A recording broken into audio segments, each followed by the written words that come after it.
Monsters, movies, and mayhem.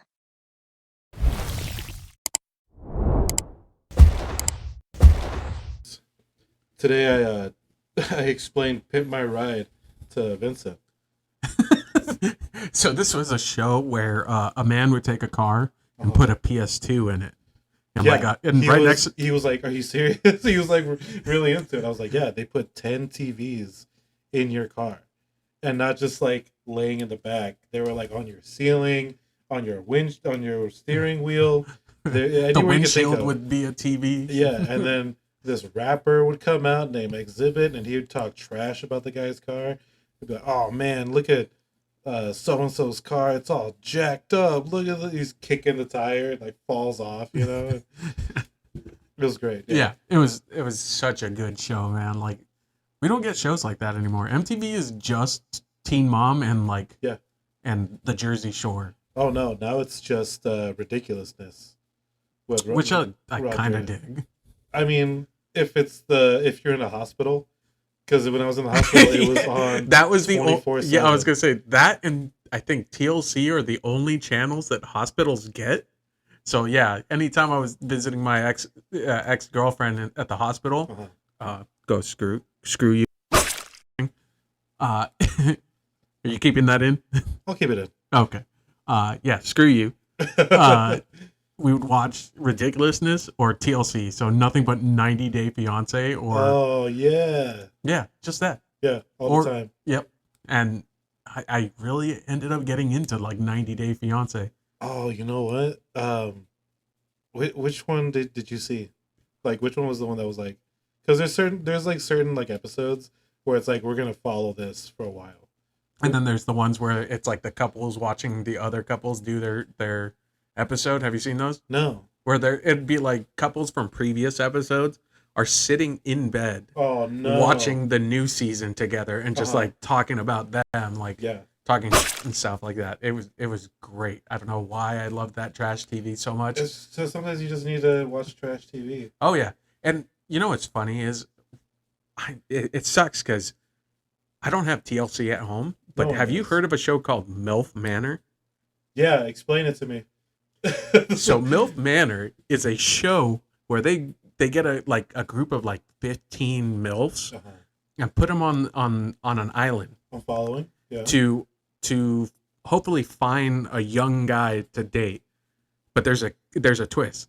You want to know the twist? There's an M. Night twist? There's an M. Night twist. There we go. More like a old boy twist. Is it a MILF Night? No, it's MILF Night Shyamalan twist. It's an old boy twist. If you don't know that reference, you're about to. It's a future episode. Yeah, future episode. Old boy Manor. Yeah. It's each of their sons is on that island. Oh. To pick up on the older ladies. Oh. So you just have to watch the sons try to hit on other old ladies while their moms are just sitting at the bar across from them, just staring them down. And this was pitched. Here's the kicker. And it went through production. Here's the best part. They greenlit DILF Manor. Welcome to Monsters, Movies, and Mayhem. I'm your host, Murderface, and I'm your second host, Brian Cesarian Hidalgo. And we are just finishing up a conversation about DILF Manor, which we are going to be putting in our applications to be in. Yeah. You're now seeing future DILF Manor participants? Yep. Yeah. Well, I mean, this isn't a DILF Manor podcast. This is actually a horror movie podcast where we discuss, our favorite horror movies. Our favorite horror movies, current horror movies, old horror movies, and just the horror movies that we like. Exactly. That we want to talk about. Where we'd like to discuss new, old movies that we both enjoy. Preferably horror movies. Our favorite horror movies. Or sometimes, episodes of DILF Manor. Yeah, that's right. I mean, that's a horror TLC, show. TLC, if you're watching, you got DILFs aplenty. Yeah. But we'd like to start each and every episode with a segment we'd like to call Gory Hole. The Gory Hole. The Gory Hole. Where we discuss the goriest or the most depraved thing that we saw This this week. week. And this week, you want to start? Sure, I'll start this week's gory hole with a movie that I'd like to call Piranha 3 Double D. Classic in horror cinema. Yeah. The specific scene that I want to talk about is the piranha latching on to a guy's penis. His wiener. It's. I wanted to go with the technical term. I like to go with the silly term. While he is in the middle of coitus. I was about to say coitus. With another female who turns out had the baby piranha inside of her. Now, when you see the baby piranha, is it like little kicks in the belly? You see it like swimming under the skin of the belly, and she is starting to cough up blood while he is pumping deep. And he's like, "Don't worry, you're fine." He's not even stopping. He's in the middle of he's in heat. He's in the mode. Yeah, he's in the moment, and her he's moans at the 1 minute mark. Yeah, his moans are overpowering her screams of blood curdling screams. Yeah, he thinks he's so good. Yeah, he's like, she's loving it. Yeah, and then as soon as he ejaculates, wow, he looks down in horror as there's this tiny piranha latched onto his penis. Now, do you see it? Do you see the piranha? You see the piranha. Because which piranha movie are we talking about? The one from 2010? I think it came out. I believe so. It's not the one from the 70s. No, this is the remake. This is the sequel to the remake. Right. And while he's in shock and horror, he's like looking around the apartment and he finds a knife. Oh no. And he decides the best way to get this piranha off his penis is to just cut his own penis off. So he's making sushi. Yeah. He's mixing sausage and fish together to make some pretty nice surf and turf sushi. Wow. Yeah. That's a gory hole moment right there. Yeah, exactly. Good choice. Should we go on with my pick? Let's hear your pick for your gory hole. Yours is pretty hard to top because that's very graphic. Yeah. Mine's definitely not as graphic as that, but it's up there. It's what I saw this week, which is, every week is going to be something different. It's not going to be every week is going to be topping the next one. But this week, I just watched Cocaine Bear. It's exactly what you think it is. It's a bear on cocaine, so the attacks are just vicious. But specifically, the goriest moment that I thought was in this movie was, kind of spoilers, but Ray Liotta gets it really bad in this one. R.I.P. Ray Liotta. R.I.P. Ray Liotta. No death by Cocaine Bear. But he. I'm just gonna pour out my orange soda. Pour one out for Ray Liotta, and he's being attacked by the Cocaine Bear, and just a huge slash across his belly. Intestines just fall out. Steaming pile of just meaty rope is just coming out of him, and he's trying to put it back in. And the Cocaine Bear has these little cubs, also on cocaine. Cocaine Cubs, the sequel. And so these are the Charmin bears on cocaine. These are the Charmin bears on cocaine. The family is about to get at Ray Liotta, and the little cubs just start to pull like tug of war on his intestines against Ray Liotta. It's funny because I kind of was thinking that this movie wasn't going to be that bloody, but that sounds gnarly. Yeah, it was. There's a few good parts in it. Okay, it's definitely like a popcorn film, and like you're there for the violence and the craziness. It kind of delivers, but that's a different movie for a different time. But yeah, that was my gory hole moment for this week. So you would say it's not technically a French extreme movie. Speaking of French extreme movies, this week's episode is a little-known film called Inside. The first Inside, because they did make a remake in 2016, I think. Don't watch it. That was terrible. Yeah. Didn't Pixar do that one? Wasn't it called Inside Out? I was waiting for murder to happen in that, and it never came.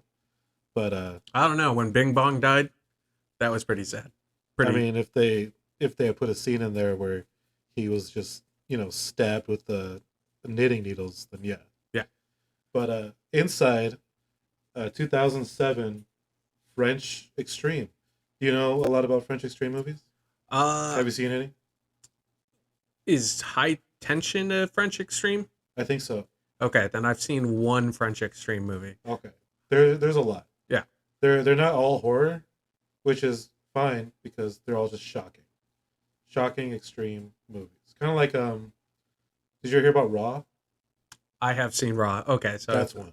Okay. Not exactly horror, but it's up there. Yeah. It's getting pretty close. But 2007, back in high school, just, living our high school lives. The iPhone just came out. The Writers Guild took a strike. Yeah, I remember So that. it was like, they're not making any movies. That year was low for movies. Well, actually, the following year. It was high. It was really high for movies. Tons of movies came out. Death Proof came out in 2007. That's such a good Planet Terror. 300 came out. That's an awesome. Paranormal Activity came out in 2007. Yeah, but these were all written before the actors strike. But I'm sure they would have, released them later, like maybe the next following year. But once they heard the strike, they're like, release them all now before we can, lose any more writers. And, we can't release these movies. So they released them all in 2007. Yeah. And Record came out. Record was awesome. Yeah. Wreck. Yeah. Rec 1, 2 came out later. Well, wasn't it called something different? Quarantine. Quarantine was the American version. Well, it was the same guy. They just made an American version. Oh, okay. Genius plan, by the way. Make your own movie in Spanish, call it Record, and then make another movie exactly the same, but with American actors. Call it Quarantine. It's a shot-for-shot duplicate movie. It's just called something different and different actors. Yeah. But you don't watch Quarantine 2. That one's terrible. Okay. It has nothing to do with Quarantine 1 or the Record movies. The Record movies they're one after the other. But 2007, great year for movies. Oh, excellent year. Probably the most horror movies that were really good, except for Halloween. Was that Rob Zombie's Yeah, first or second Halloween? first, Yeah. 2007. Which is funny because the sequel was greenlit after that, even though it didn't do so good. And the people that they wanted to direct Halloween 2 were the directors of Inside. Really? Yeah. See, I did not know that. So when you watch Inside, just picture the villain as Michael Myers. Yeah. Picture Michael Myers with long hair, and he wants your baby. Your unborn baby. That is the scariest thing I've ever imagined. Yeah, next time you watch Inside, just picture the villain as Michael Myers. Yeah. Or just picture, next time you watch Halloween, picture Michael as a woman. Yes. Inside, 2007, French Extreme. It is it's basically about a home invasion.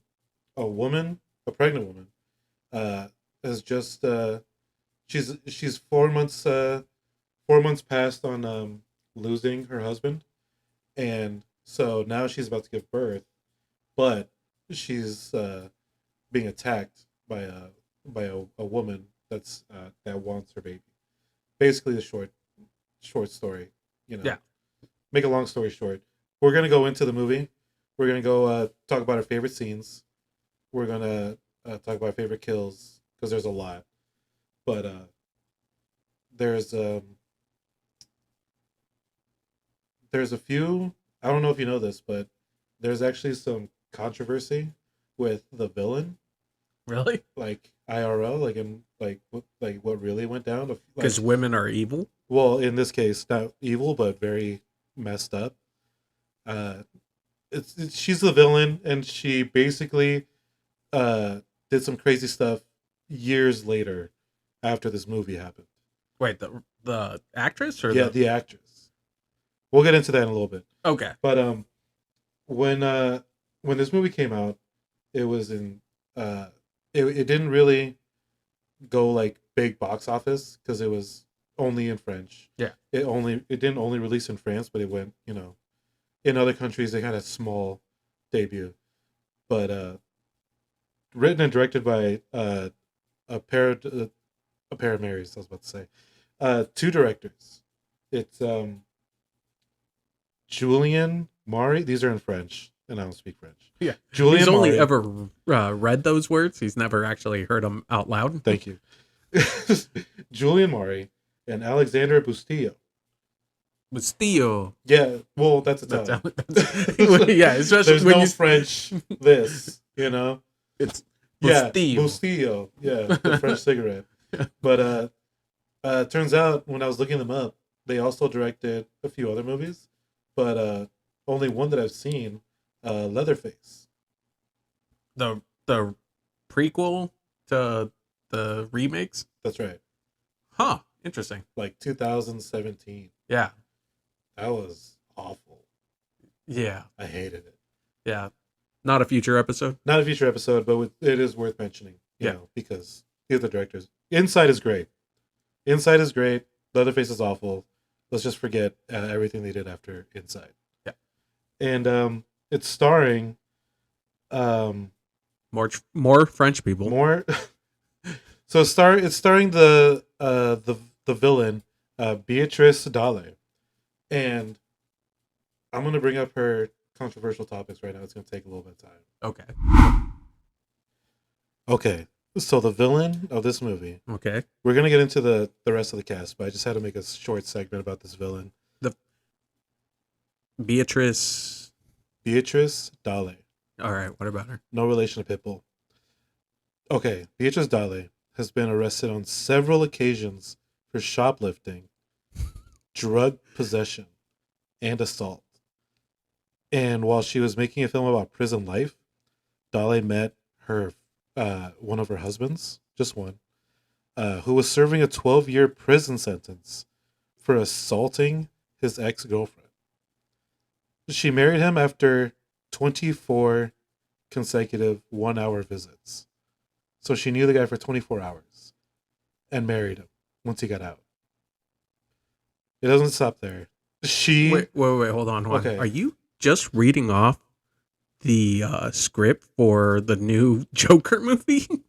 Oh man, she would have been a great co-star. She would have made an amazing Harley Quinn. Oh yeah, it gets worse. This is why she can't be Harley Quinn.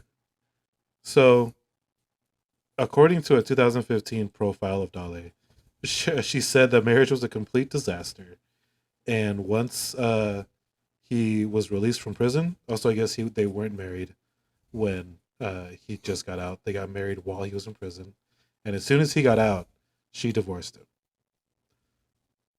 That was in 2014. But here's the kicker. In 2016, she was doing an interview for a program called Devon in France, and she stated she used to work at a morgue. And at this morgue, No. she would bring friends over, No. and she said that while on acid, No. they ate a dead man's ear. And on several accounts, she would sell body parts of corpses. No, she didn't. Yeah, in 2017. Are you sure this isn't a... That's what she stated. Are you sure this isn't a script for another one of these French extreme movies? I'll tell you what, that's method acting gone a little too far. Like... But the thing is this happened after Inside. Because Inside came out in 2007, and this stuff happened later. I mean, I don't know when she worked at a morgue, but yeah. Yeah, talk about taking your work home with you. So watching this movie, just keep that in mind. It might be scarier to think about this actress not acting at all. Yeah. She is just actually crazy. Here's my thing. Do you think they cut the ear off, or did they just like nibble it on while it was still attached on the person? I mean, if they ate it raw, you might as well just nibble, just bite it off, Mike Tyson style. Oh yeah. Ugh. Dead man's ear, not a fresh ear like Mike Tyson. His was raw. This has been decaying, cold, stiff. I mean, probably not decaying because they're in a morgue. They're probably sanitized. Decaying, cold, stiff. Ear. Oh, I was gonna say, I thought you were referencing my ex-wife. Didn't. So cut that out. She might look at this later. Okay. I'm sorry, I didn't mean that. But yeah, that was her crazy life after Inside. Oh man, that is nuts. But it's got to be really crazy to be her co-star and being the victim, played by Alison Paradise. That was the very English way to say it. It's actually French. Alison Paradise, something like that. That's my French accent for it. But yeah, starring Alison Paradise playing Sarah, the our pregnant hero in this movie. Would you say she's a hero? No, because I think she wanted to abort the baby. We'll get into Cut that out. I'm just kidding. I'm pro-choice. No. Pro-choice, but yeah. In this movie, you're pretty much forced choice. You're Yeah. pretty much forced to being pro-life. Both of these stars are actually pretty big in France. They have like a lot of roles. Credits? TV, movies, all kinds of stuff. Episodes of Cops. Yeah, episode of Cops. Episode of True Crimes. Yeah, but Fear Factor. I missed that episode where they ate a human ear. Oh, I know, right?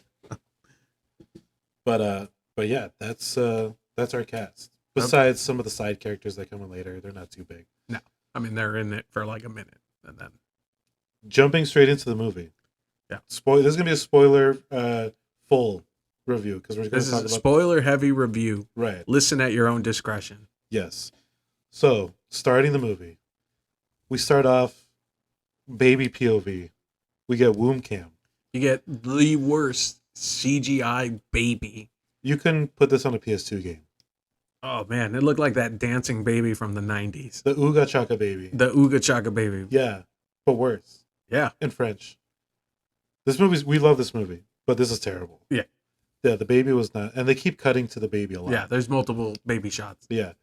So we find out that there's a woman talking to the baby. It's basically its mom, talking about how, my baby, you're about to come into this world, and then, bam, car accident. The baby hits the camera. They break the camera. The baby's bleeding inside. This baby's not going to make it. And so it cuts to the car crash. And in the car crash, you just see our hero, our main character, Sarah, next to her dead husband. Matthew. And he was alive before this. Then so it cuts to Matthew. He's gone for sure. Like, he's not responding. Sarah's face is all messed up. She's got a lot of cuts and bruises, but she's like trying to feel her belly, and it's women shouldn't be driving in the rain, but definitely not pregnant women should be. Isolate that. Women shouldn't be driving. Brian, women shouldn't be driving Hidalgo. And so it rolls the intro credits. And what do they do for, like, most like title card sequences where they're rolling the credits? It's just black with like white letters and stuff like that. No, this is meat.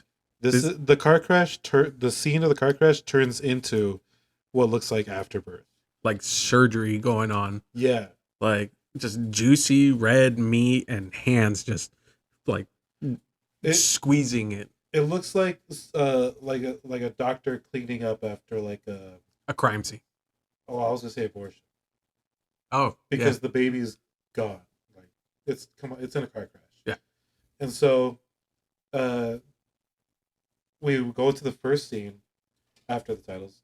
It's Sarah back at the hospital, and Sarah's getting an ultrasound. So the baby made it. The baby's fine, but clearly the husband's gone. So she's grieving like really bad because it says 4 months later. 4 months is definitely not enough time to be a pregnant woman grieving over her husband. pregnancy alone is tough. Now imagine Your husband died. your horribly husband dying, next to you. and this is your first child, and you have to bring this kid into a world without your husband, Yeah. alone. I mean, not to say anything that single parents can't do it alone, but Shout out to single parents. Yeah. But this is just like not planned. It came out of the blue. It's a it was like a terrible car tragedy. accident. So the doctor is telling her like, baby looks good, it's a girl, you're gonna be ready for tomorrow. I did not know it was a girl. Yeah, he says she Ha. when he's watching the ultrasound. And it's funny because once they get like a shot of the baby on the ultrasound, Sarah looks at the monitor and sees the baby and just immediately looks away. Which is, that just tells you 100% she is not into it. She is grieving way too hard. And she's like, I don't want to be pregnant right now. I just don't want to have anything to do with anybody because, because of what she went through. So the doctor tells her, we're all set for tomorrow. Like tomorrow you're going to be checked into the hospital. If you have any kind of like pain or anything like that beforehand, check yourself in. We might induce labor. So the baby's coming. The baby's coming tomorrow. And she's in the hospital. She's like, I got someone picking me up. I'll be in the waiting lobby. And this is one of the weirder parts of the movie. She's in the waiting lobby. A nurse, an old nurse, sits right next to her. And she just has the strangest conversation. Do you remember this conversation? I definitely remember this conversation. She starts talking about how she starts sharing her birthing horror stories. Didn't she say she had like 3 or 4 kids? That's right. And that the first one is always the worst? Which Mind is what you, every pregnant lady wants to hear. Mind you, this lady is having this conversation with a fully lit cigarette in a hospital, like blowing the smoke in this pregnant lady's face. Well, when in France, she might as well be just having a cup of coffee. Yeah. Yeah. And so as she's telling Sarah this horrible 13-hour labor story, another nurse comes in. Hey, you can't be smoking a cigarette. You should know better. Walks off.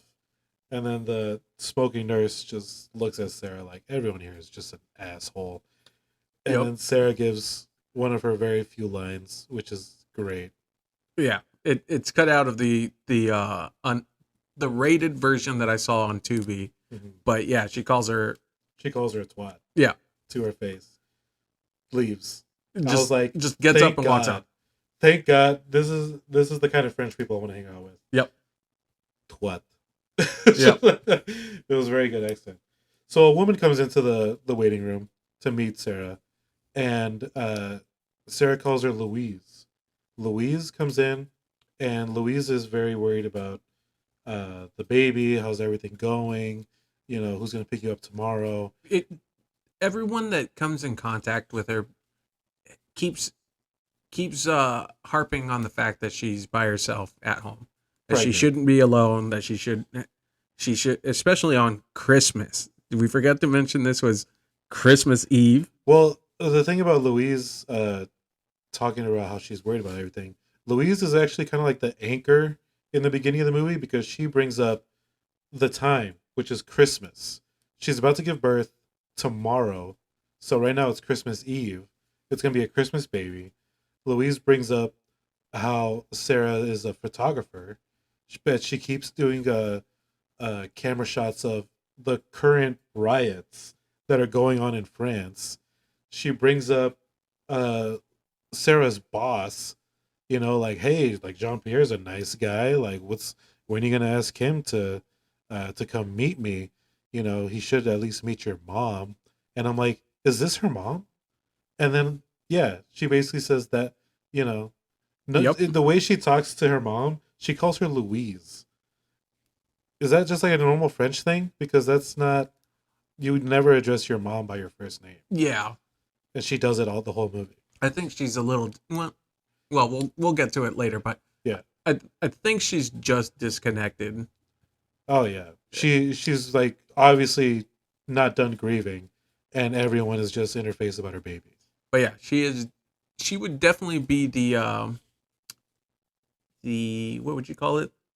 She sets up the plot pretty She sets much. up the plot, but Louise sets up the plot. yeah, she foreshadows things that come. Right. Essentially, She mentions Jean Pierre, her boss.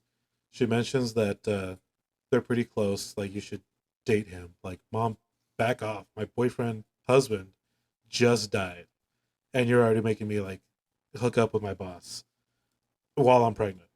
yeah. Like, back up, mom.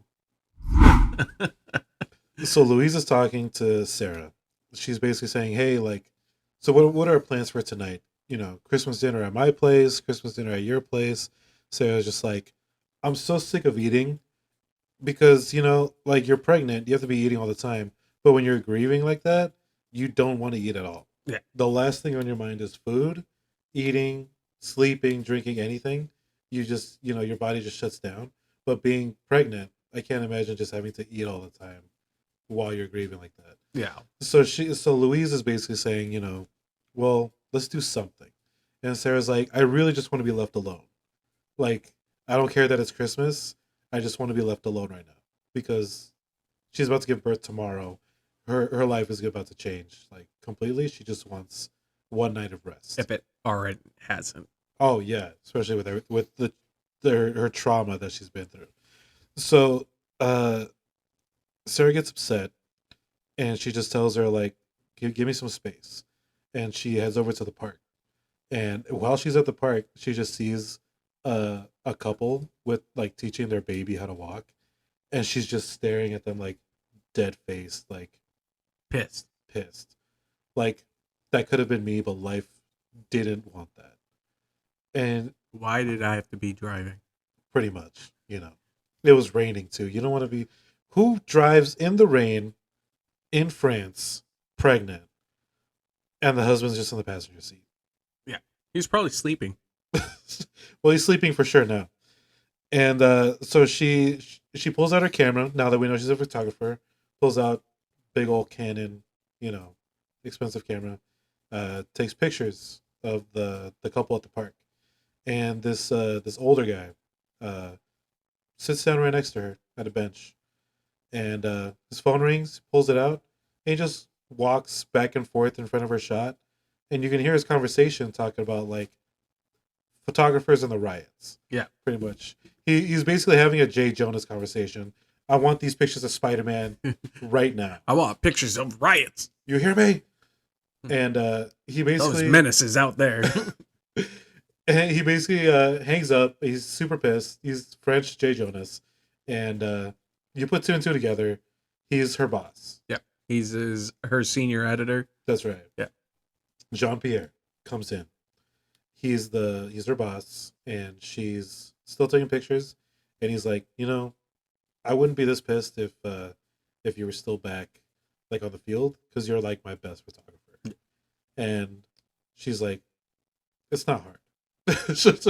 Just get some competent people. Do your job, pretty much. And so, she pulls out her keys, about to hand them to John. John goes for him. She reaches back. She's like, 6 a.m. You're gonna be there, and I don't want you to be too drunk or tired from whatever Christmas party you're gonna have tonight. I'm trusting you with my keys.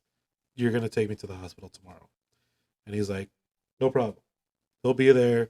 He's clearly got a thing for her if he's gonna do all this for a pregnant lady. He wants to make baby number 2. Baby number 2, insight to the squeakle, was Jean Pierre. So it cuts to her back at her house. Opens the door. Nice little black cat, tries to escape. She pulls him back in. And Sarah's back at home. So as soon as Sarah gets back home, her phone rings. It's Louise again. It's her mom. They do not want to give her like a moment to herself. And she's talking to her mom, saying that she wants to see her tomorrow because, the baby's due tomorrow. Sarah says she wants to be alone. She just doesn't want to see her there. Give me some space, please. And she hangs up. Sarah walks into her room, and her wall is full of pictures of her and Matthew. Isn't that just? Oh my god. What did you think of when you saw that? She has like a little mural of Matthew. I thought that was the saddest scene in this whole movie. Great music that comes in, by the way. Because she ends up just having this weird daydream of him, like, completely naked, which was weird. Were they naked? He was. Was he? You see his butt? You see his butt. I can't remember that. Yeah. I'm like, is she having a daydream about how this baby was made? Oh, nice. I'm like, sweet. It's gonna be one of those. Like, see, it's funny because what I saw was like she was rubbing her belly, and then you see a second pair of hands come into rub her belly. yeah. So he's behind, but as soon as the shot, once it's about to end and she's gonna wake up from her dream, she wakes up and you just see him completely naked behind her, hugging. That's right. And Ghost then she wakes up from her. Well, what actually wakes her up is that she's having this like great reminiscing of Matthew, and then it cuts to his crash accident. Yeah. His head going through the windshield, which is pretty much like an accurate representation of when someone's grieving, like for someone that's like gone. Like you have all these great memories, but then not subconsciously, you just remember how they died, The way trauma. they died, the trauma kicks in, and you're back into reality. Which I thought was great. Yeah. Especially since, you see the wall and then you're like, this is how she's gonna remember Matthew, and then no, it's the car accident. So, it's almost bedtime for Sarah. She's super tired. She wants to go to sleep for Santa Claus. She before she turns in, she decides to finish her knitting. She's been knitting this whole time, and you see her knitting with these huge knitting needles, and it looks like she's like knitting baby clothes or like a baby blanket, and she's like working on it, and then she's like almost done, and you see a big old patch in the middle. It's a big hole. She looks at it. She's like, shit, she fucked up, and I don't know what that was supposed to be. If that was like a representation of like, her not being, paying full attention to like her baby needs. There's a hole in her baby clothes, like a hole in her life, And other things later on. and other things later on. I think it's a foreshadow again. Yeah, but she's basically has to start over on her knitting, and she passes out. She's super tired. She just goes to sleep. And when you're asleep in your baby room in a rocking chair, you're obviously gonna have sweet baby dreams when you're pregnant. Nope. Not for Sarah. Sarah has the grossest, like brutalist nightmare, and it's probably like my favorite scene in the movie. Yep. Do you remember it? Are you talking about the birth by mouth? Birth by mouth. Do you want to get into it? So while she's sleeping, she has a dream where the baby pops out of her mouth. Yes. Like, picture the chest burster from Alien, Right. but straight out of your mouth, and it's the worst CGI baby ever. Oh yeah. And it just pops out, and I think it starts crying, doesn't it? No. So what happens after that? Were you hearing crying? It was the cat. Yeah. Yeah, the cat that was in her walking around her house. Yeah, it's the cat. Yeah. For our audio listeners, if you're not watching this movie, we're gonna describe it to you. Sarah wakes up on her rocking chair. She can't breathe. She's choking on something, and so she like keels over like on the ground, and she just violently pukes out milk. Yep. And she's like, this is like a pregnancy nightmare, is puking out milk because you're lactating. Yeah. But it's so much that you're puking it out. The milk turns into blood. She's puking out blood. She rolls over on her back, all over the puke. And when she rolls over on her back, that's when she starts to heave, like she's like having like the baby, Yeah. But it's coming out of her mouth, and the baby just pops right out. And then she wakes up. The dream gets cut short, thank God, because there's a knock on her door.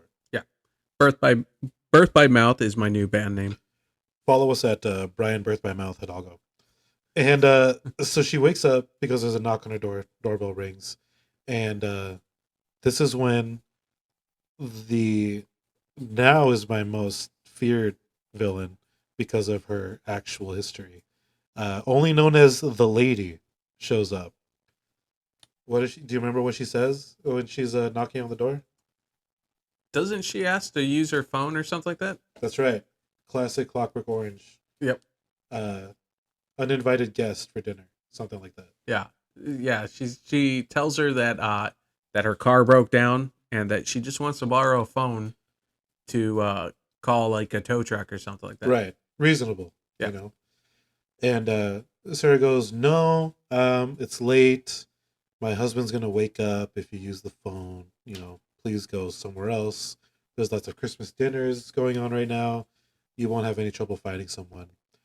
And the lady just goes, No, he's not. "Your husband's not gonna wake up because he's dead."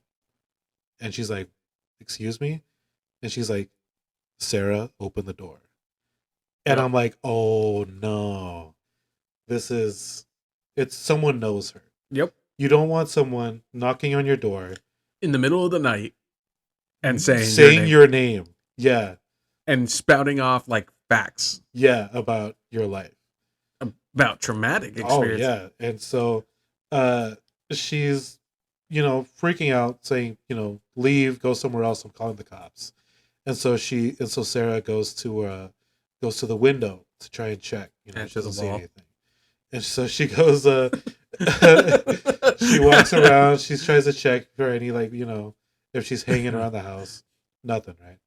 She gets to her living room and she looks at the glass back door, and there she is, standing there in the shadows, the lady. And You can't really make out her face or anything like that. It's it's just a silhouette. silhouette. Right. And is this where she reaches for her camera and takes a Right. picture, right? Yeah, Sarah reaches for a camera. Smart. Yeah. You Because know. just she uses that flash to see if she can like identify who it is. You know what that reminded me of?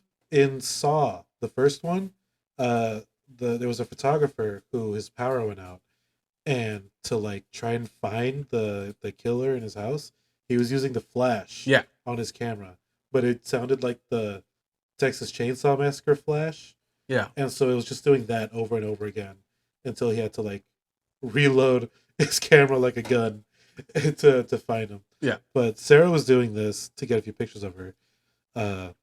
Lady gets pissed, punches the glass wall, and sees Sarah calling the cops, so she leaves. And Credits. so she calls the cops, and now she's like waiting for the cops to get here. And I don't know why. This is a French movie, so wouldn't it be Fiend? And so she's waiting for the cops are like, "We'll be there right away." And cops are never there right away. And so she has so much time to kill before the cops get there. She decides to develop her pictures. So she goes into like her red room, develops the pictures, and it's the pictures of the park with the kid and the parents.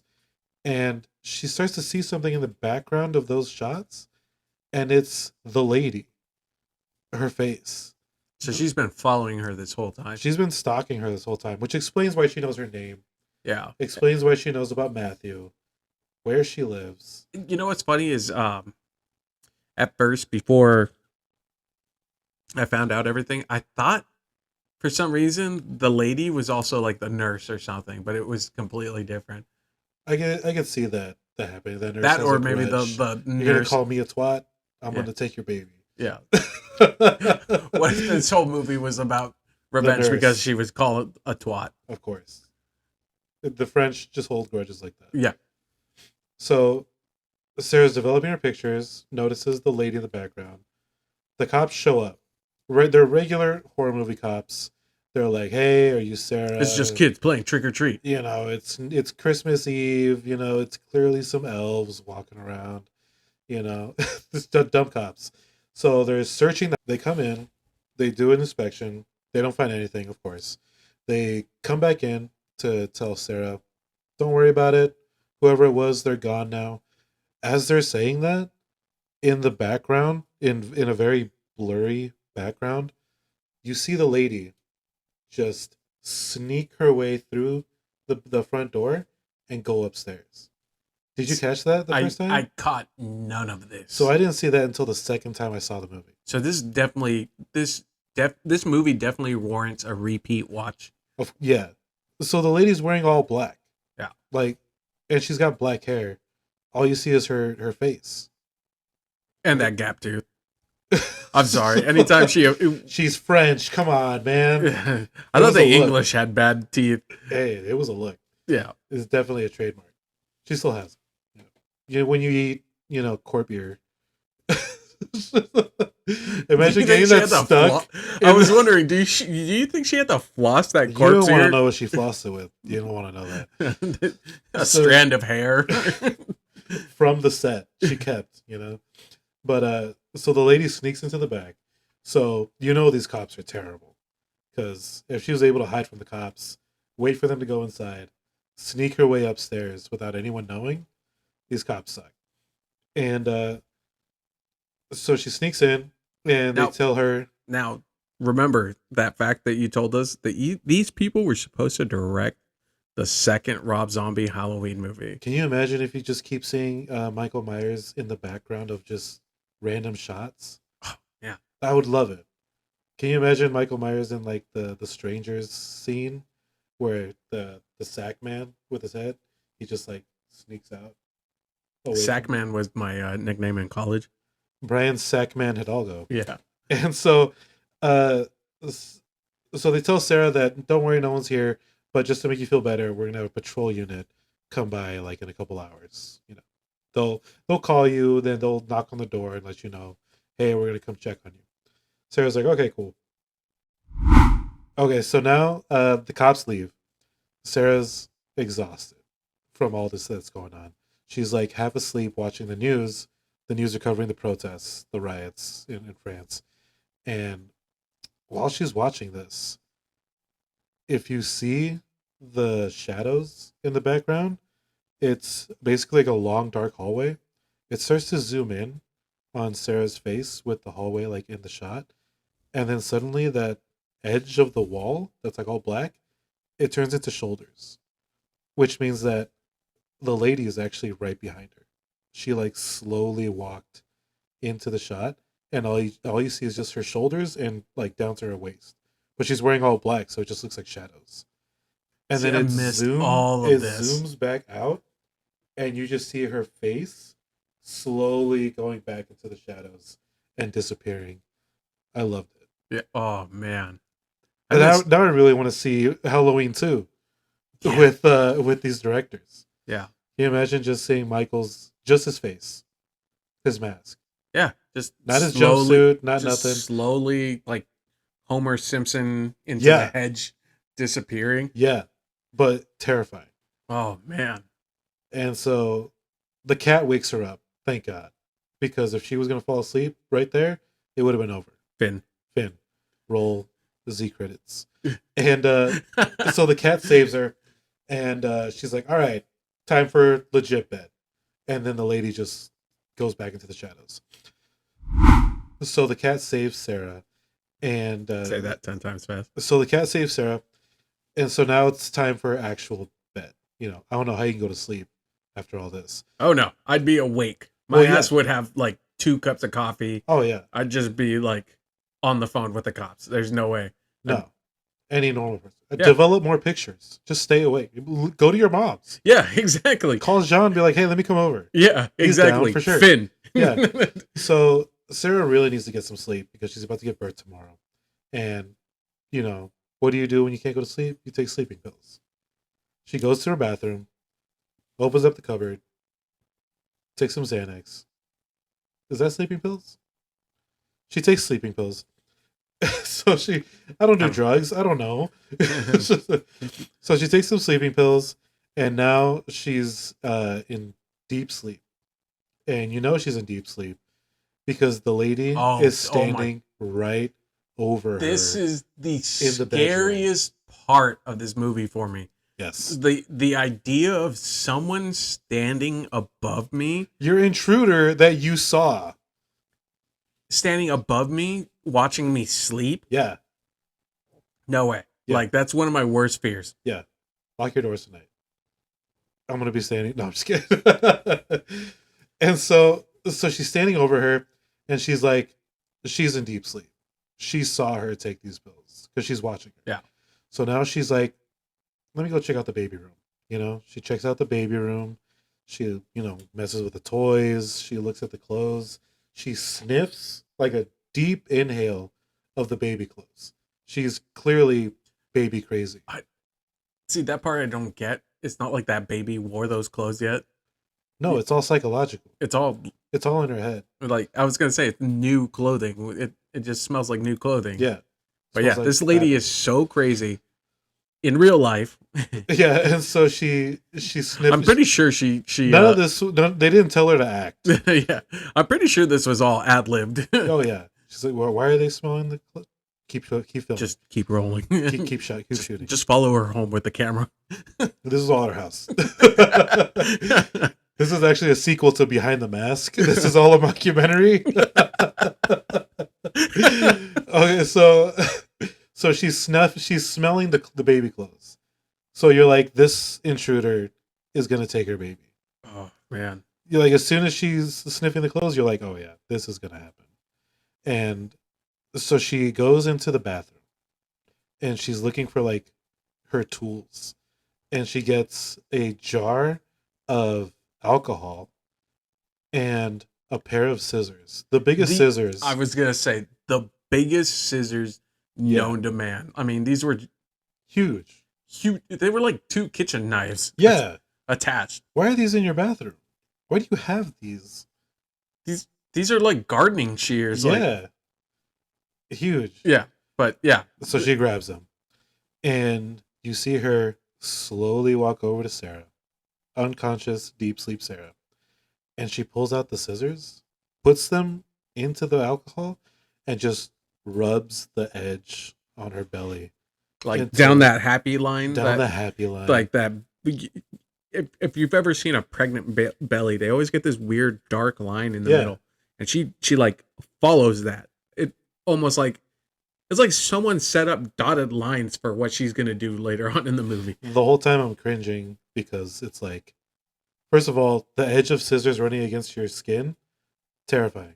But when it goes over your belly and it just like sits on the belly button, like I had goosebumps. And then you just see it go in the belly button. She stabs her with one of the edges of the scissors. And it sounds like construction paper being cut. Ugh. It's like the slowest stab ever. Yeah. And you just see like blood start to like kind of like pool out of it. Right. It was, oh man. Yeah. What a shot. Definitely like still one of the creepiest moments in this movie. Yeah, it's really good. Sarah wakes up screaming, of course. She's out of the deep sleep for sure. Oh yeah. And so she wakes up and the lady's just like, oh shit, slash her in the face. Oh man, that was such a gnarly like effect. Like her lip is busted open and everything. It's open, you know? It's wide. It's open. Yeah. And so she gets cut. Did you notice she got cut in the same places that she had scars? Cuts during the car accident. Yeah. Yeah. Same exact spots. In the same spots. Oh, those are reopening wounds. Yep. Reopening up old wounds emotionally, physically. It's a double layered attack. Yeah. And so she's like fighting now. She's fighting the lady. Yeah. This is 2 normal women struggling. Normal. The lady's crazy, dude. Well, yeah. By normal, I mean like they're humans. There's nothing supernatural about this. That's what makes this so terrifying. Yeah, this could be anybody. Yeah. It's an invasion. It's a home invasion. Someone wants something from you, they're gonna get it, and you have to do whatever you can to stop it. So they're fighting. She eventually knocks the lady out. She uses her pregnant lady strength. Her mama bear strength kicks in. Throws her off, and she books it for the bathroom. Is this when the lady chucks the scissors like a ninja star at her. Yeah. Yeah, Yeah, she Michael Scott's the scissors, she throws them. flings them, and they get Yeah. like lodged in Into the door. Yeah. It was Jinx. Yeah. She It was- throws them in there. Yeah, that was probably like the coolest scene in this movie for me. Yeah. I was just like, what the hell? Like, She's got skills. Yep. She's done this before. You think so? No. Well, I don't. She probably just didn't tell anybody that, but she has. Yeah. You know. So she runs for the bathroom, crawls to the bathroom, and she locks herself in there successfully. And so when she locks herself in the bathroom, the worst possible thing that could happen, her water breaks. So now it's a ticking clock. Now there's a time limit on everything that's going to happen. Yep. Baby's coming. The baby's coming. There's an your home is being invaded.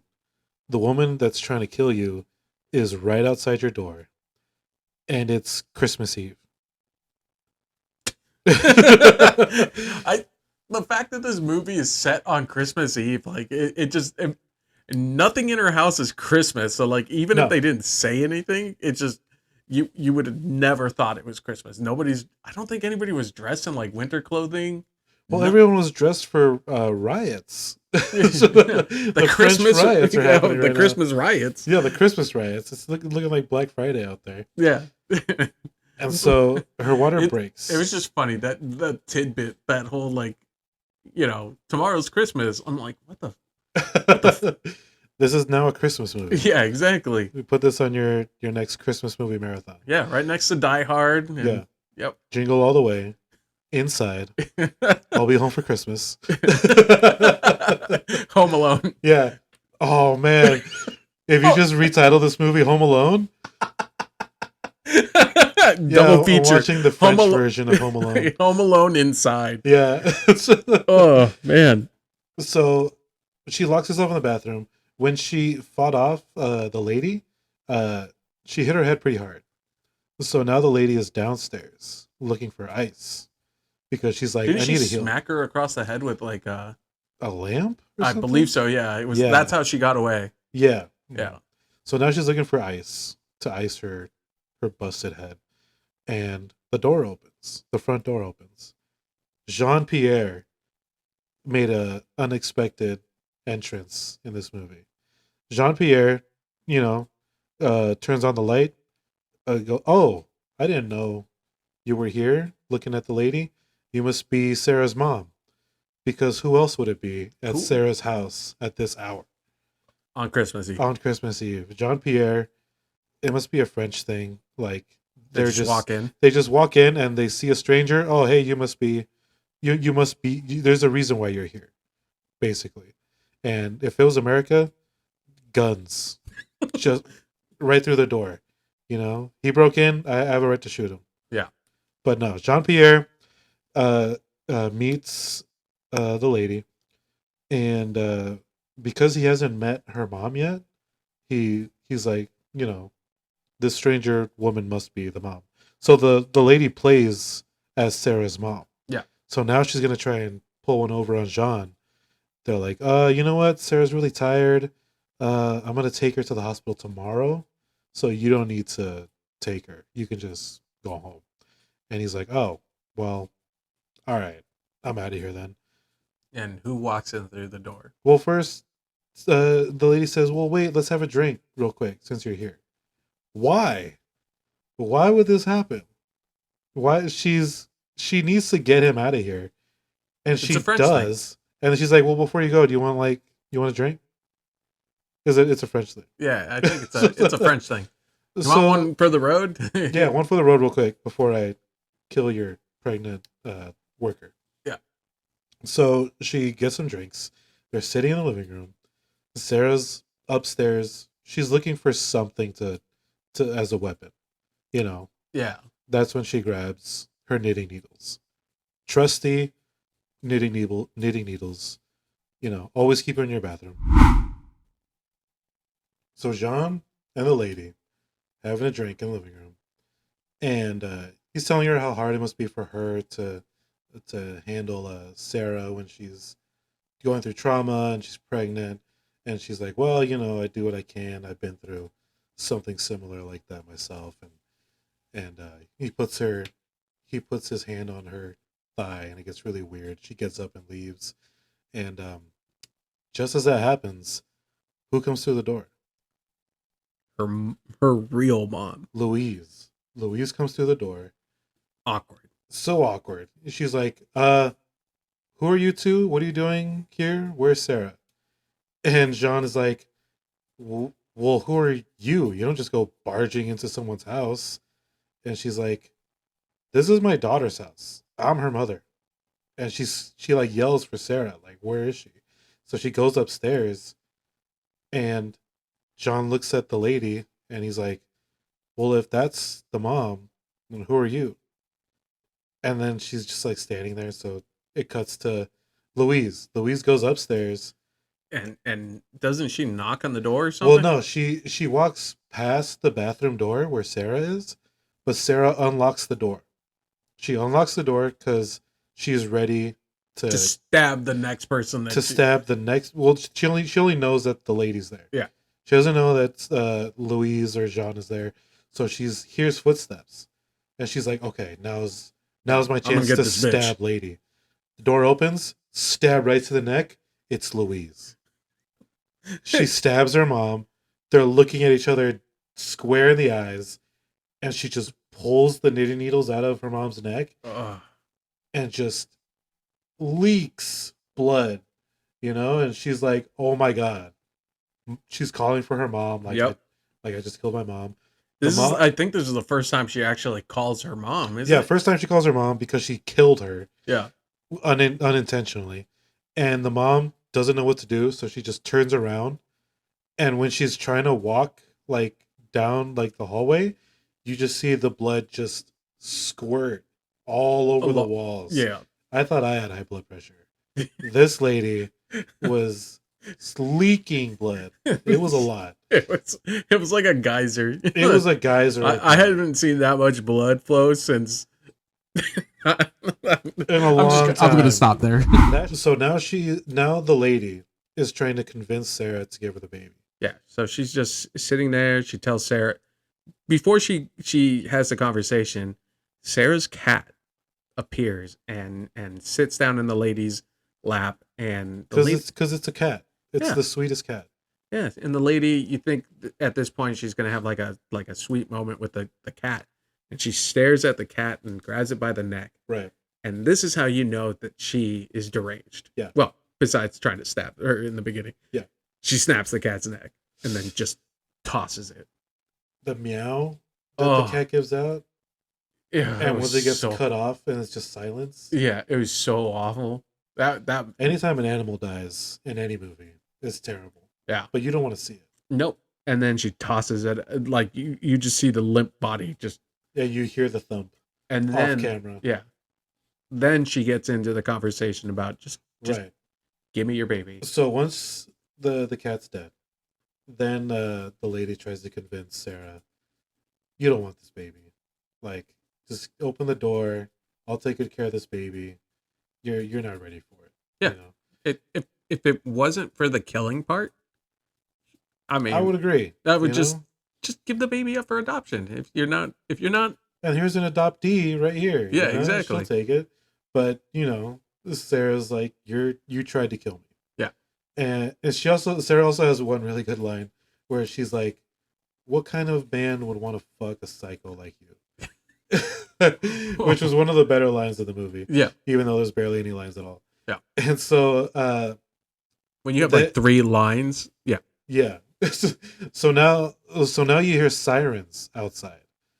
And it's horror movie cops. Yeah, and you see that you see the lady just like, oh shit, I got to deal with this. Right. But before she goes down to deal with the cops, she moves a dresser in front of the door because it's one of those. It's not a. It's a short dresser. Yeah, it's not a door or like a knob. It's like a handle. Yeah. So she blocks the handle with The dresser. Putting it underneath. Yeah, by putting it underneath. Yeah. And she goes downstairs to talk with the cops. Yeah. And then lady goes, opens the door, and the cops are like, hey, are you Sarah? Like, is everything all right? She's like, yeah, I was freaking out a little bit earlier. No one's come back, so I think it's all good. I'm just gonna go to sleep. And they're like, okay, makes our job easier. But while they're having this conversation, Right. Sarah's upstairs, uh, looking frantically looking for something to try to open the door. Right. So she decides to smash the mirror and Right. use one of the broken shards as a knife. And when that happened, I was just like, put Don't something. grab it. Don't grab it. Come Wrap it on. up in like a towel or something. There's got to be a towel in there. I mean, if there's a jar of alcohol in your room, you got like bandages or Yeah. something. Put a handle on this thing. Yeah. Nope. She just grabs onto that glass Raw. with a bare hand Mm-hmm. and starts to try to hack away at the door. Yeah. And every time she stabs the door, you see the glass like slicing her hand. Yeah. And she eventually does make like a tiny hole. So she can try and open up the handle. Yeah. From the outside. But when that happens, while that commotion is happening, that's when a lot of noise. Yeah, that's a lot of noise, and the cops downstairs hear it. Yeah. So okay. This is the one. This is the one. This is the one we're gonna use with the hand stab. Okay. Okay. So after the conversation, well, the conversation stopped because they hear sirens. Yeah. So the conversation stops because they hear sirens. So the lady decides to block the door with a dresser because the handle is it's like a long handle. Yeah. So it's not a doorknob. No, it's not a doorknob. So she blocks it, goes down, and she meets up with dumb movie cops. Right. Two cops go to the door. One cop stays in the cop car with the perpetrator. And they don't bother looking around. They're dumb movie cops. They just ask a few questions. Hey, we're here on patrol, making sure everything's okay. And the lady is pretending to be Sarah, like, yeah, everything's fine. The home invader didn't come back, so I'm just gonna go to sleep. And while they're having this quick conversation, and she's trying to get him out of the house as quickly as possible, Sarah's upstairs looking frantically for a weapon or something to, like, pretty much stab her way out of the door. So right. What does she do? She breaks the mirror and grabs a shard of glass. Ugh. Like, doesn't put a handle, nothing. Just broken glass, bare hand. Yeah. And she starts stabbing the door. And while that's going on, the cops decide to leave. They think everything's fine. Right. And as soon as they walk out the door, the lady goes upstairs. She runs back upstairs because she's heard her struggling. And she noticed that Sarah had made a small hole, large enough for her to stick her hand, and she's trying to move the dresser. Right. Sarah reaches through the hole, tries to move the dresser. And the lady sees that, grabs her hand, and just puts her hand up against the wall and pins it to the wall with her giant ass scissors. And which is also like revenge, like payback for having the knitting needles stuck on her arms from Sarah. So now she's getting revenge with scissors, impaling Sarah's arm to the wall. Yeah. And while that's going on, the cops are outside, and they kind of do a double take and realize, wait a minute, we missed something. Right. And they realize that they were supposed to check on a pregnant lady. So they decide to turn back around and go back in the house. Knock on the door. Lady opens it up. Like, did you forget something?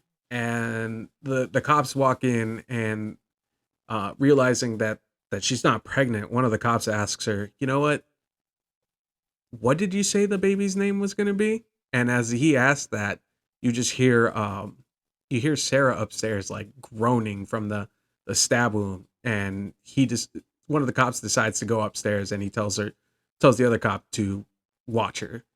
Yeah, stay downstairs, watch lady. I'm going to go upstairs. And he goes upstairs, has to walk past the dead bodies of Louise and John. And he's like, this is a fucking war zone. Yeah. And he goes up to the door, and you just see the scissors, like, impaling the hand. The fingers are still moving, by the way. Yeah. which is a really cool effect. You Yeah. know, there's a big old stab wound, and the fingers are still moving. And he pulls it out, and as that's going on, the lady's downstairs with the knitting needle, slides it, stabs the other cop in the eye, Ugh. and he drops down to his knees, and Yeah.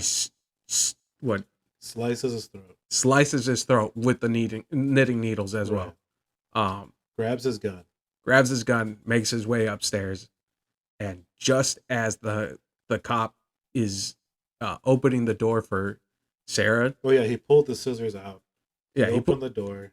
and as he's about to do that, and Sarah's about to walk out, boom, his face explodes onto Sarah. It's one of the better head explosions Yeah. that I've seen. Oh yeah, like Yeah. you see. I mean, this was probably Like, the this best. is a French extreme. Yeah, and They're gonna show it. yeah, it just explodes all over Sarah, and he drops to the floor, and she just closes the door back up. Oh yeah, and that's when the lady starts to shoot. Yeah. Try to shoot the door open, and it's not happening. I mean, she's gonna get through there, and that's when the other the backup cop, Yeah, grabs the perp. He's like, "We have to go in there." yeah. What was that? Let's gear up. Handcuffs the perp to himself, and then they get their weapons in the trunk. They're like, "You're gonna be an emergency cop. We got to go in there." And so they, the door bursts open. The cops are going in, and the lady hears that, so she hides in Sarah's bedroom. And so the cops go in. They see all the dead bodies. The perp just starts to throw up. Yeah, and he's freaking out. He's freaking out, and the cop is just like, "Get your ass together!" Like, yeah, we got to figure, Oh yeah, Sarah's freaking out, trying to tell them that the lady's like, she's still here, and the cops are like, "No, it's a bunch of dead bodies out there." And while they're having this conversation, in the background you see the lady just walk past the bathroom door, and she's basically like hiding again, but this time downstairs. Yeah. And so as they're saying, "Oh, she's probably gone," the power goes out. And when the power goes out, the perp freaks out the most. Yeah. He's a kid. He's like a teenager that was like supposedly caught throwing Molotovs because it was the French riots. Yeah. Okay. So the perp dies via scissor stab to the head. And while all of this is going on, Sarah like slowly walks into her room, and it almost lays down in her bed and kind of accepts that she's going to die.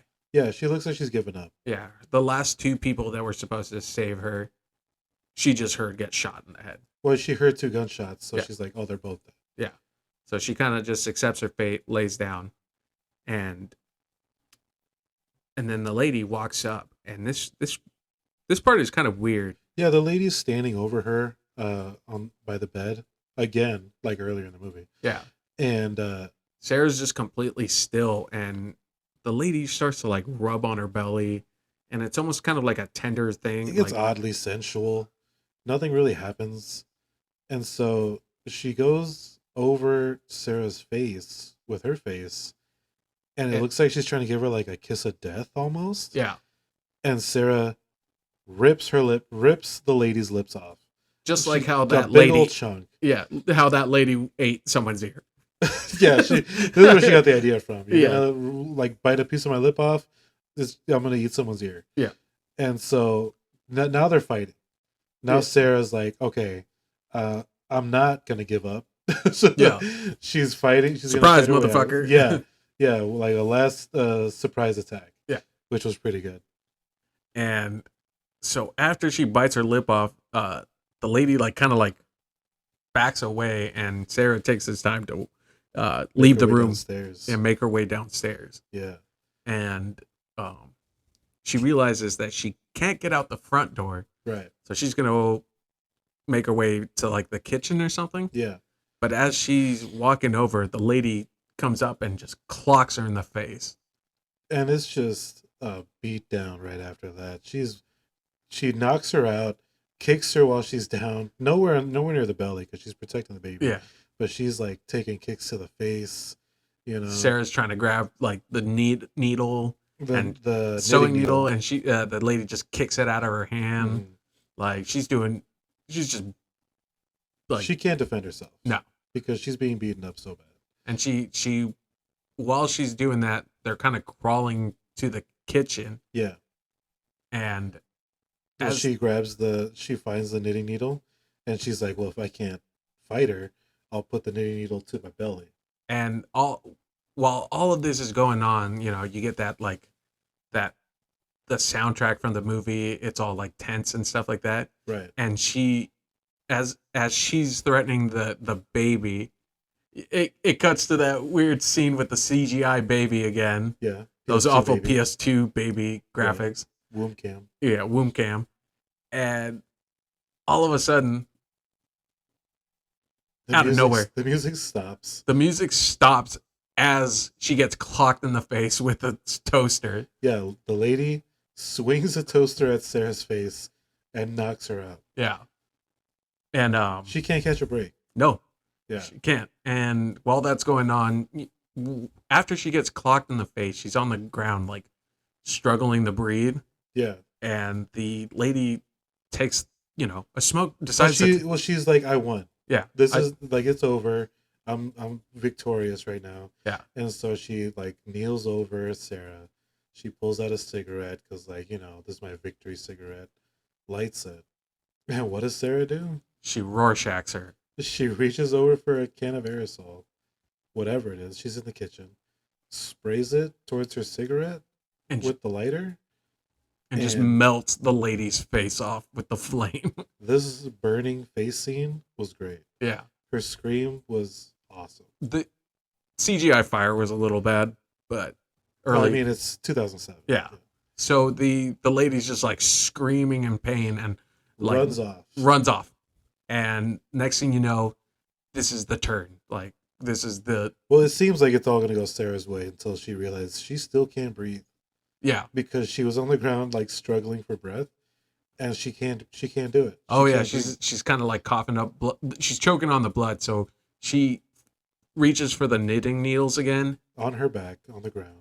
And she decides to give herself a emergency tracheotomy.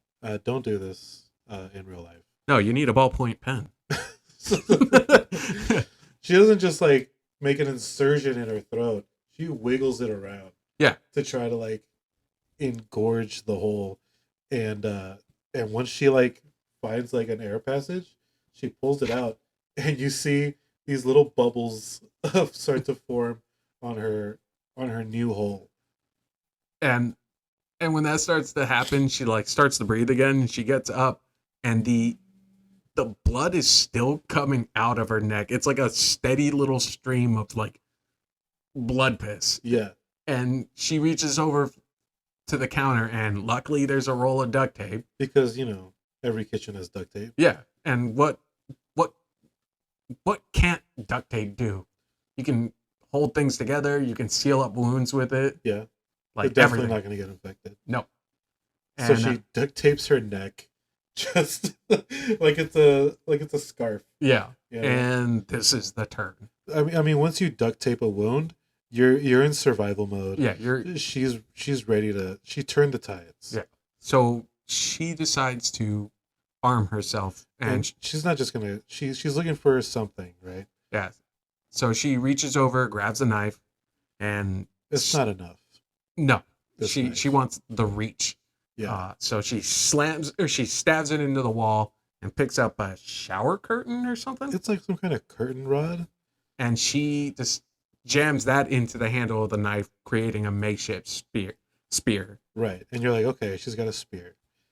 And then she extends it. So it's like a legit spear now. Yeah. And she's gone predator mode. Yeah. She's covered in blood. And duct taped her wounds. You get the most 2000s stare right into the like camera and open your eyes like covered in blood. Like, yes. Kind of like the scene in The Descent. Like, yeah. And it's on. Yeah. So she's got her weapon. She's healed up. She reaches over for a camera because the power's still off. And she uses her camera again because earlier she used the flash to see the lady outside her house. Yeah. And so now she's using the flash inside the house to find her. So she's got spear in one hand, camera in the other, just flashing it all over the corners of the house, taking pictures of the bodies, for proof and everything, and also looking for the lady. And she finds her lady. Where does she find her? Cowered over in a corner, burnt to a crisp. And she's like, all right, I'm going to kill you. But before she decides to give her the final blow, this is the big reveal. The lady starts to give her backstory. Well, she looks at Sarah and says, "Can't you go ahead? You can't kill me twice. You try and kill me. You already killed me before. Yeah, you already killed me once. Right." And that's when we cut to a flashback. A flashback 4 months prior, and it turns out that lady was pregnant. The baby that we saw that died in the car accident was not Sarah's baby. Turns out it was the lady's baby. You're telling me that in France, during a heavy rainstorm, there's 2 ladies driving? 2 pregnant women decided to drive in the rain, and they crash into each other. Yeah. Only one of them loses the baby. Yeah. So, one lost a husband and the other one lost a baby. Very, very traumatic. And yeah, we find out the reason why the lady wants this baby so much. Because should she get the baby? Sarah didn't want her anyway. But are you gonna are these justifiable lengths that she should go to get her lost baby again? I don't think so, but you can always adopt. Yeah. But you're crazy. It's France. Maybe it's like a 6-month waiting period. Yeah. But so it cuts back to present day, and she's about to well, the lights come back on. Yeah, she's about to she attacks the lady. She's about to give the final blow, and then the lights come on, and they're both surprised. And who turns on? I'm surprised myself. Yeah, we're all surprised. How'd the lights just come up? The presumed dead third cop. Yeah. With no eyes. No eyes, is just like stumbling around and brain dead. Yeah, pretty much brain dead. And Sarah's like, looks at him and starts walking over to him to are you okay? to help him. And he decides to pull out his nightstick and just start wailing on the person wherever the sound of the voice is coming, which happens to be Sarah. And he gets her across the face, and he gets her in the stomach, which causes. Well, he's not when I saw this, I was like, well, he's not in the mindset of a cop anymore. He's in the mindset of, I just got shot 2 times in the head. Yeah, he's gonna, like, his eyes are gone. I'm swinging. Yeah, I only see red, literally, because his eyes are gone. And he swings his nightstick at Sarah's belly, and it just one hit to the belly, and you just see what looks like afterbirth. Yeah, just baby chunks fall down to the ground. And you're like, oh my God, are we losing the baby? Yeah. And who comes to Sarah's rescue? The lady with the spear in hand. Yeah. And she stabs the cop in the armpit. Yeah. And he's just kind of it's a triple threat match now. Yeah, exactly. And he's writhing in pain and stuff like that. And Sarah starts to walk up the crawl away. Well, to set the picture of what's going on, it looks like a weird horror movie Godzilla fight, because we have a zombified cop, we have with a spear sticking out of him, we have a burnt to a crisp lady all in black, and we have a bloodied pregnant woman that's trying to give birth while she's being beaten up by these 2 people. Yeah, exactly. And it after all that tense moments, the scene's kind of goofy, but it's great. And so the lady kills the cop. And then this is the final shot. Then the goofiness ends again. Yes. And we get back to tense, serious scene. The music is really good at this one. The tense music that's happening. And Sarah has crawled her way to the stairs. Right. And is still kind of bleeding out because the cop. And the lady walks over to her, holding the pair of scissors again. Well, Sarah's like trying to tell her like the baby's coming. The baby's coming. It's happening right now. She's doing labor screams. And so the lady goes from murderous rampage to let's have this baby. She's gonna help deliver. She's, spreading her legs. She's like, okay, push. And just seeing this burnt up monster of a woman just like helping deliver to Sarah, it just looks terrifying. Yeah. And doesn't the baby get stuck? Well, that's right. She pushes, but she's like, nothing's happening. Yeah. Like it's the baby's stuck. So Well, what do you do when the baby's stuck? So the lady decides the only option is cesarean. Cesarean. I don't know how the French have cesareans, but this didn't look right. No. Instead of going horizontally, we go from the navel up. I don't even know if it was the navel up. It looks like she just stabbed and her kind with of the scissors, followed the happy trail. Construction papered her way up. Yeah. The belly. And pried her open like a Thanksgiving turkey. Sarah's screaming for her life right now. Like pries her open like a Thanksgiving turkey and reaches in with her hands and just rooting around this screaming lady. Her belly is now like a concaved looking. Like belly. it's just pried open and there's just meat and everything. You ever see like a freshly glazed donut? That's what it kind of looked like to me. Because the edges were like super swollen because they're, folded in, and then you just see the hollow inside. No, I was gonna say like a turkey. Like a turkey? Yeah, like I don't know what turkeys you're like when you open up the turkey to stuff it. Can you show the camera what you're doing? You open the turkey. You open up so you can stuff the turkey. Yeah. That's what Sarah looked like an opened up turkey. And she's jamming her hands inside of her, just like rooting around in her guts, like looking for the baby. Right. And then pulls out the newborn. Well, we don't see that. We don't? No, what we see is the camera like pans down because all you see is just a river of blood just going down you're the right. steps. Yeah. So just it pans away and then it cuts it back to Sarah. Because Sarah's gone. She didn't make it. No, and Who can make that? She looks like roadkill. Yeah. Like she's just open. Yeah. It pans to her, everything she's been through. And then the final shot is lady coming into a single lit rocking chair because it's all darkness around her. And she's just burnt to a crisp holding this baby. And she finally got what she wanted. Finn. It's not a happy ending, but it's a French extreme, so it's not really going to be. You shouldn't expect that. I liked it. I like the ending. It's not a revenge tale, but it's definitely what you expect because she went through a lot. Not Sarah. I'm talking about the lady. She went through a lot of murders, mainly by her hand, except for Louise. That was Sarah. But she sacrificed a lot of lives to have that baby. Yeah. So, I mean, at the end of the movie, how many kills did we have at total? I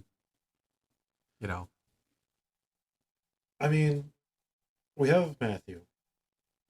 We have Matthew. That's a death. Oh, before Matthew, we have the lady's baby. So, lady's baby. Lady's one. baby.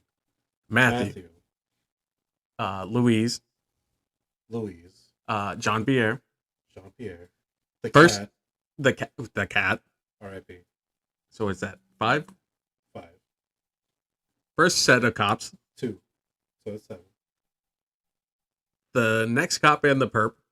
9. 9 total 9 total deaths Before Sarah. So a total of 10 deaths for one baby. It's that reminds me of that question. You have like a speeding train and the 2 railroads. Do you sacrifice 10 people that are tied up to the railroad, or the one baby on the other railroad? This reminds me of a joke. How do you get a baby out of? How do you get a dead baby out of a microwave? How? Nachos. Nachos. Oh, Oh, nice. oh man.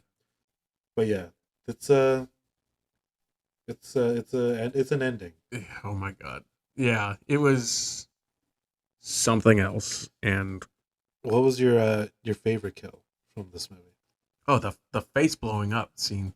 Oh, with the cop. Yeah, That was great. that's probably the best kill in this movie. Yeah. What was your favorite? My favorite kill had to have been, I was really messed up, but Sarah's, because you knew that the lady was gonna get that baby. It's called Inside. She's you gonna knew get inside that baby. you knew that she was gonna get that baby. You didn't know it was gonna take Yeah. like an hour and a half to get to that scene. Yeah, But, that baby yeah. was coming out one way or another. Oh yeah, for sure. Yeah. Would I recommend this? No. Right. Uh, Why not? to be honest with you, Murderface, I'm not a huge fan of the like ultra violence. Uh-huh. This one definitely is the better out of all of them, like we discussed. But regardless, I it's just there's something about this one that just made me like cringe. I don't know. Maybe it's because we're both fathers now. Right. I Yeah. mean, I did see this in 2009. Yeah, exactly. Yeah. Before I had a child, Uh-huh. maybe I would have been like, yeah, fuck yeah, let's do this. Uh-huh. But nowadays I'm just like, yeah, no. It's definitely, when you look back at it, it's definitely like an hour and a half of waiting for a specific situation to happen, because there's probably like a 2-page script of this. There is little talking. Yeah, there's no dialogue. There's and, definitely no character development. and just it takes a long time. Yeah. For do anything. you want to see something crazy? That we're gonna have like a 20-minute setup, Yeah. and then one thing happens, another thing happens. Wait 10 more minutes, and then another thing really Yeah. crazy happens. This movie is probably one of the ones I recommended a lot, because this is one of those To all your pregnant friends. to all my pregnant friends. Everyone recommended Rosemary's Baby for pregnant people. They recommended the Stepford Wives, and I recommend Inside, because at least you won't be paranoid about your husband, like in Rosemary's Baby, and you won't be paranoid of other women, like in Stepford Wives. This one, Well, you are paranoid about another woman in this one. you didn't know, because this, for a good amount of the movie, it was just A shadowy figure. a shadowy figure, and then later on you find out it's the woman. But yeah, this is definitely the only pregnancy movie that I recommend to people. What is the next movie that we? Because this was my pick. Yeah. You want to do you have a decision on your next pick? I do have a decision. So my next pick for movies for us to discuss is going to be a lesser known vampire movie from the 80s. Right. But you're going to recognize like 90% of the cast because it's recycled actors. Interview with a Vampire. Yeah. I've seen it. Yeah. All right, here we go. Yeah. It's a recycled cast. It's the recycled cast of Aliens. I haven't seen it. You haven't seen Aliens? I haven't seen it. Future What's episode. that? If you watched our monster draft, Xenomorphs was my first pick. Yeah. So it's a recycled cast of Aliens, and the movie is Near Dark. Sick. So yeah, definitely going to be which you haven't seen. No, I haven't seen it. So it's definitely going to be a good one to watch. And my next pick is a secret, because I don't know. Yeah. I'm definitely glad I got my French Extreme out of the way, because man, that was I haven't seen that in years, and it was hard to watch again. Yep. But we'll see if I can top it next time. Yeah. And, And maybe hopefully I don't disappoint with Near Dark. if it's terrible, This might be the last episode. this is the last episode. Goodbye, everybody. All right, bye. Monsters, Movies, and Mayhem.